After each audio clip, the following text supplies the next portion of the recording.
What's up, guys? Tony Butler again, and today we're going to talk about why I doubled down during the pandemic. So, some of you know me. I opened a new business, I launched 2 new segments of my marketing company, and I hired several part-time and full-time employees. Now, why on earth would I do that during the worst pandemic in a century? A huge economic downturn and all the uncertainty that's in the world today. Okay, so we're going to talk about that and why and much more. Okay, but before I get into it, please click like on this video if you haven't done so yet. Follow the channel, Marketing for Humans. It's here to help you grow your business so that you can help and serve as many people as possible. So follow it, and I'll ask questions that you have and leave some comments.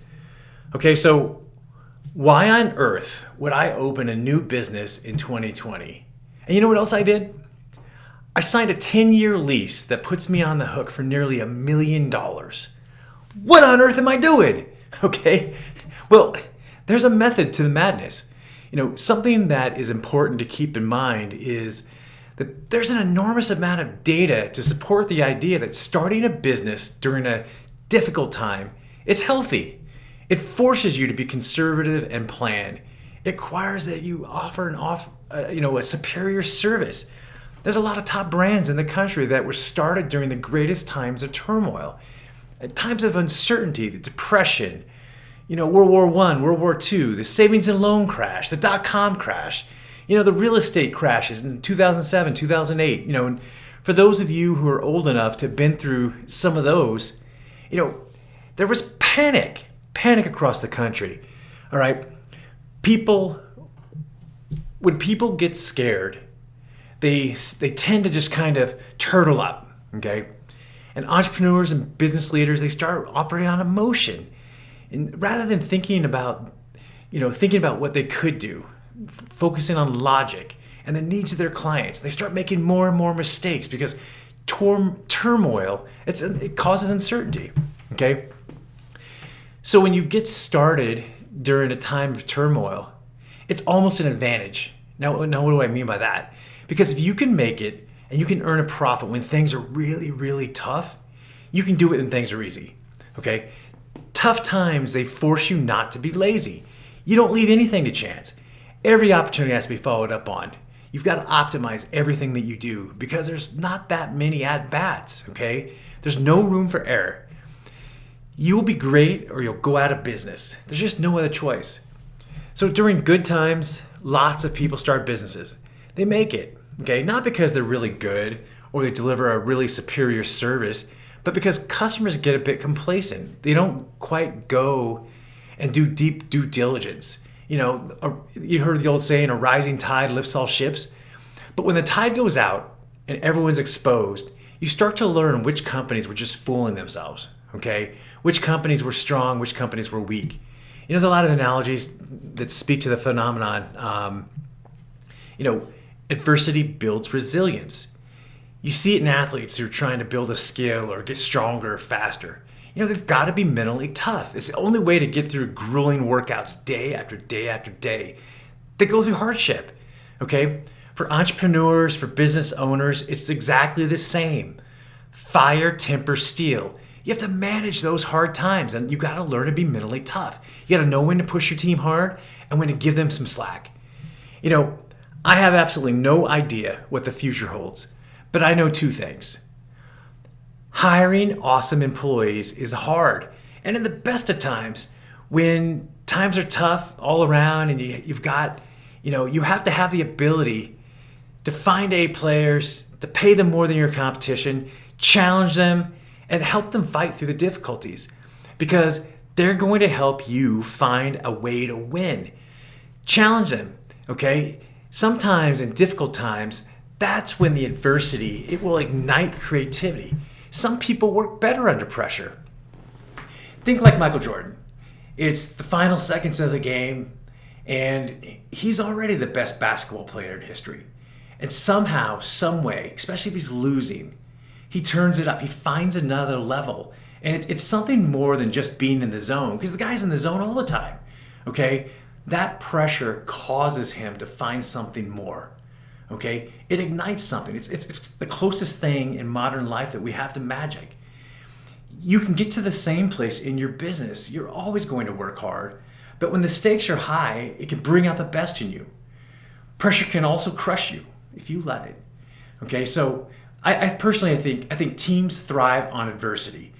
But if they have a leader who can show them the way, who can give them the resources, can give them the vision, one of the things you're going to find out is that they're a lot more resourceful than you thought. Entrepreneurs during the best of times, entrepreneurship in general, it's a pressure cooker. Then during chaotic times, it's even more difficult. So you've got to start thinking about, how am I going to manage the stress, both physically and mentally? And if you're going to build a business, you've got to go all in and not give yourself a way out.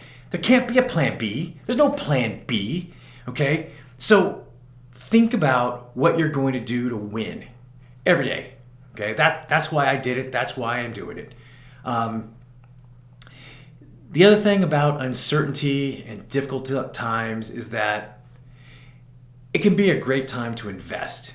And for years, I've had a long-term vision of my work and home life. And this downturn, it caused a lot of turmoil in the real estate market. Well, one of the things it did is it gave me the opportunity to gain control of an office space and to do a build out that, more likely than not, if it wasn't for the downturn, I probably couldn't have pulled it off. Okay? The difficulty itself, that's where the opportunity lies. Okay? It opened the door for something new for me. I found a landlord who had an open mind. He's a creative entrepreneur. We put together a really unusual deal. Okay? That in the long term, it's going to help him make a lot of money. And in the short term, it's going to help me build out my new jiu-jitsu academy. I'm converting one other part of the building into 2 different office spaces. I'm putting one business in one and another business in the other. It's a beautiful, beautiful deal. And it was a great deal for me, and it was a great deal for them. I think years from now, I'm going to look back on the deal, and I'm going to look back on the pandemic, and I suspect it's going to be on my list of the greatest things that I've done in years, okay? During one of the most difficult years I've ever had, 2020 sucked. It sucked for everyone, not just me. I ran into every kind of difficulty. Sales and profit in 2020 were way down. My biggest customer in 2020, they basically went out of business. They went from being profitable and doing really, really well to near bankruptcy in like 4 months. It was crazy. We didn't do anything wrong. I didn't do anything wrong. Our work was great. It was some of the best work I've done in a long time. We delivered everything we promised, and we still lost them as a client. But the thing is that I don't have control over that. And losing them, it was a big hit to our bottom line. And I also had some other customers who stopped paying bills. They owe us money. In some cases, they're over 120 days late. I might not ever collect. But none of that stopped me from looking to the future and remembering, after the hardest, coldest, snowiest winter, and I live in Montana, so you can bet I know winter, there's always a spring. It's the law of nature. Everything comes in seasons. Everything goes in cycles. After spring is summer, okay? I was lucky because I was able to plan in the spring, and come next fall, I have absolutely no doubt I'm going to reap the harvest. And it's far greater than anything I could have imagined. It's not a possibility, it's what will happen because it's in alignment with nature, and every business cycle since the dawn of time follows that. You've got ups, you've got downs, you've got peaks and valleys. So my best advice to you today is look at this crisis as an opportunity that's happening for you, okay? Choose to think of it. The pandemic, it happened for you. And now choose to think of it in a way that is going to open your eyes to the incredible abundance and all the opportunities around you.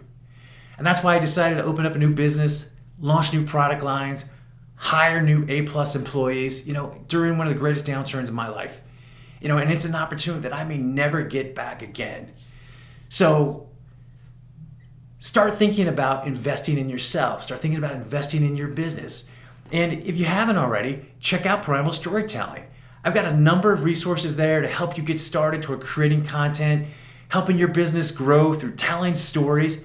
It's one of the greatest opportunities of your life. Not self-serving at all, okay? I want to help. So until next time, it's Tony Butler. Be well.